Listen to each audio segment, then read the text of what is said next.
warahmatullahi wabarakatuh. Good morning, everyone. The honorable juries, ladies and gentlemen.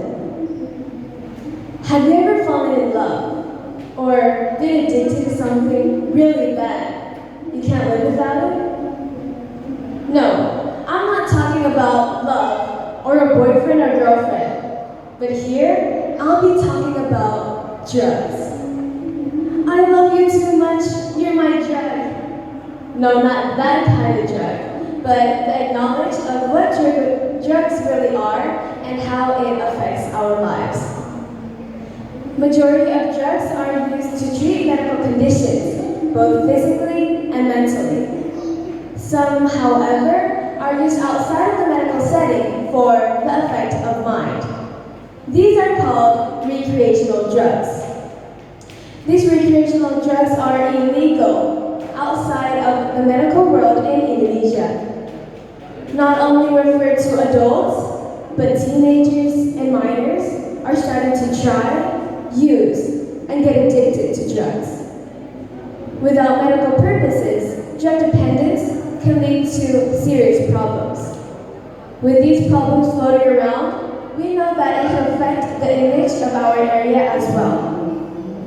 So we don't want that to happen, right? We have to prevent it. But first, I would like to talk about how drugs affect our physical health, mentality, and social lives. Briefly, we know that taking drugs the wrong way, with the wrong dose, can lead to serious organ and system failure. Mainly our heart, brain, and nervous system. The example of drugs that can affect our physical health are like marijuana, cocaine, and heroin. Once you have one of these illnesses, it can't be cured overnight.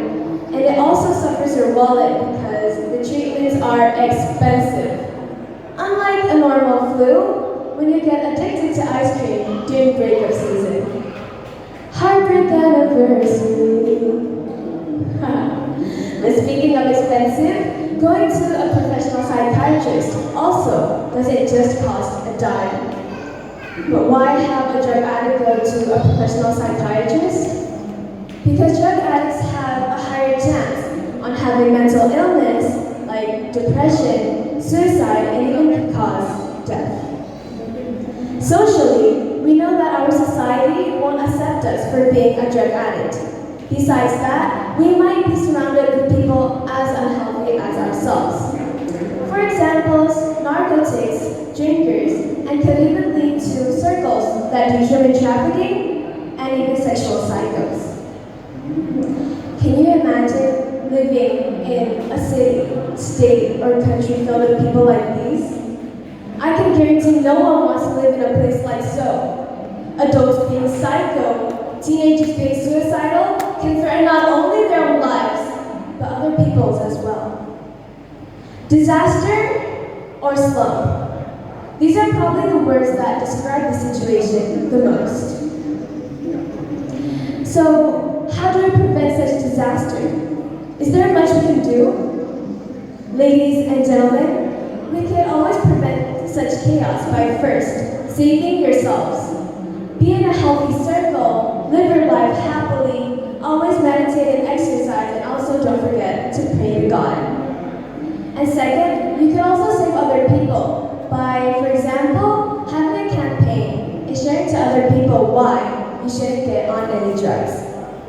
By preventing, we can stop ourselves and other people from getting onto drugs.